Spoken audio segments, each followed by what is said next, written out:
Bring you news about United States of America. President Donald Trump's special envoy Steve Witkoff confirmed that senior US and Ukrainian officials are set to meet in Saudi Arabia next week. A lot is happening. Trump is very clear on agenda. Trump wants to have peace and an end to war between Russia and Ukraine. Also because in many ways, remember, the USA was a part of this war. Especially when it came to military support, political support, at least with Biden administration. But now, American officials, Ukrainian officials are set to meet at a third neutral location. Saudi Arabia is that third neutral location to discuss efforts toward a ceasefire in the war with Russia.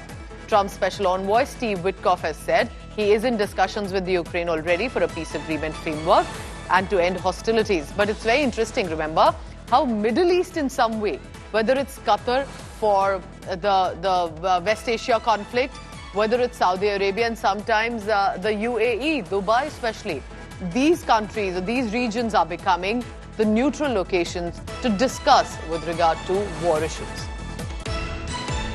We're now in discussions to coordinate a meeting with the Ukrainians in Riyadh or even potentially Jeddah. So the city's moving around a little bit, but it will be Saudi Arabia.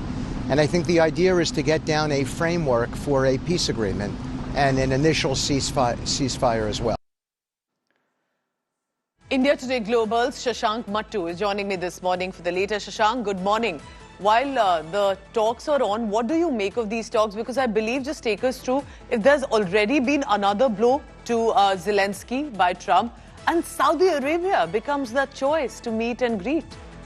Well, absolutely. So, this is a indication that after that disastrous meeting that took place towards the end of February between Donald Trump and Volodymyr Zelensky at the Oval Office, you seem to have had cooler heads prevail on both sides. I think Europe and Ukraine realize that without American support, the war cannot go forward. And I think the Americans also realize that they will consistently be dragged into conflict if you cannot have the Europeans and the Ukrainians agree to a peace with the Russians. You need a lasting peace that works for all sides, and therefore you need the Ukrainians and the Europeans on side as well. So it seems on both sides you have had cooler heads prevail, and now you should see a meeting soon in Saudi Arabia. And Saudi Arabia indeed has become a meeting ground in many ways for the United States and Russia. At one point in time, it used to be neutral European countries that used to be used for negotiations. Unfortunately, there aren't many neutral European cities left anymore because of Russia's war in Ukraine. And of course, now that's why they've turned to the Middle East. Saudi Arabia, of course, happens to have close ties. Shashank, I want to just get this straight. I'm curious here. Russia is nowhere involved. This is primarily US and Ukraine meeting. They may very well meet in the US, and yet they are choosing Saudi for that talk. Could there be Russian officials also there? Any details on that? Well, at this point in time, we're not entirely certain about whether there will be Russian officials on the table. But of course, you're quite right that Saudi Arabia has already hosted the talks between the United States and Russia, which took place last month. Also, President Zelensky was initially scheduled to go to Saudi Arabia and have those meetings that followed up from the meetings between the United States and Russia, but then that visit was cancelled. He did not end up going. But of course, Saudi Arabia is, in fact, a close partner of the United States. The two countries have a very strong military relationship. Russia and Saudi Arabia also have business ties because they're both, of course, major oil producers. So there are ties on both sides to this conflict, and therefore it's become sort of a neutral meeting ground for both the United States and Russia, and now, of course, Ukraine. Shashank, stay on with me because more news is coming in on this. US President Donald Trump clearly upping the ante against Ukraine and making it very clear that his administration, unlike that of the Biden, does not want to be a part of this war and will not be supporting Ukraine. After that tense face-off that all of us, of course, saw, the world saw the spectacle and what unfolded on camera at the Oval Office. But now we are told there's going to be a withdrawal of military support. Intel has been cut off by the USA towards Ukraine.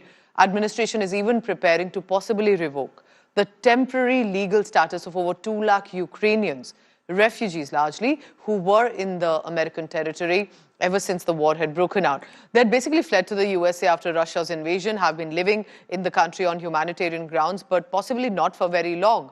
They could be deported by the USA. Remember Ukrainian Premier Volodymyr Zelensky saying that he's ready to work under the leadership of Trump. He regrets what happened on camera that day, but it's not looking very easy right now for Zelensky either. So this is the big story. Remember that this is a complete change from how the USA was in support of Ukraine and against Russia. And now he's calling, Donald Trump is calling Zelensky a comedian, a dictator, and saying there is no way he's spending all those millions and billions of dollars funneling into Ukraine to support the war. So that's going to be the big issue, remember, because Trump is all about cost cutting right now for domestic American interests, even if that means to take a step back from the war.